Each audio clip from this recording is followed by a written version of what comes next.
Machines at a factory in Arizona are working overtime to create thousands of bowls, cups, and other compostable foodware to ship to Miami in time for Super Bowl 54.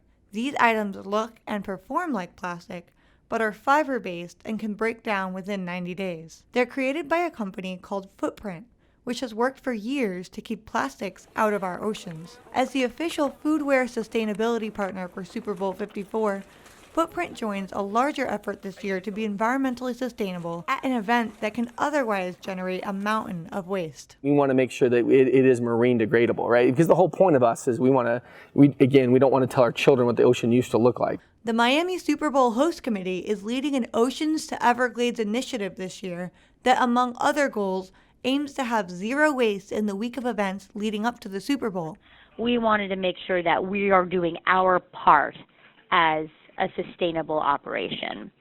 And that is where Footprint came in as a perfect sustainability partner. Eco-friendly alternatives like these have a big impact at events like the Super Bowl, which can otherwise generate up to 60 tons of waste a year. A lot of that waste gets diverted from the landfill thanks to the NFL Green program, but just how much varies from stadium to stadium.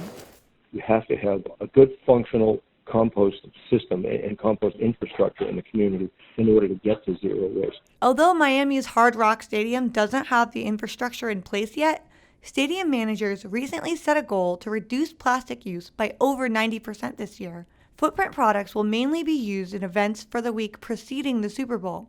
This is a wonderful opportunity and a platform to talk about sustainability. There's also an untapped and wonderful opportunity for sport to be an agent of change.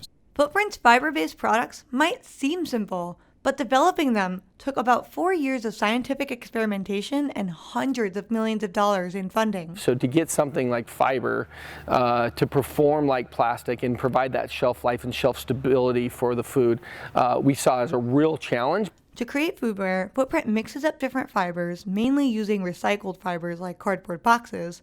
Then, chemical engineers develop mixtures to add to the fibers to make them behave differently. Without it, fiber itself is like a nest, right? So everything would just run through. Water molecules, air molecules would just run through. You get no shelf storage. And that's traditionally the problem with using fiber, and that's why plastic is such a desired product. We've become a long way in the last 50 to 60 years of being able to not only understand where some things come from, but actually create brand new compounds that we can mix into things like fiber that will make things stronger, more durable, last longer, and hopefully have a negligible impact on the environment overall.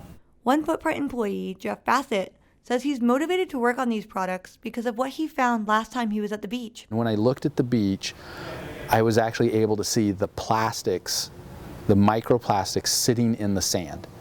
And so over the space of about 5 minutes, I managed to collect a pretty good handful size of these microplastics. And so everywhere I go, I just repeat that process. As a direct result of Footprint products, the company says this year's Super Bowl events will save over 4,000 kilograms of CO2 emissions from entering the atmosphere, roughly equivalent to a standard vehicle driving over 10,000 miles. Even with efforts from Footprint, NFL Green, and the Super Bowl Host Committee, NFL Green Program Director Jack Groh says it's unlikely that this year's Super Bowl will generate zero waste, although that's always his goal.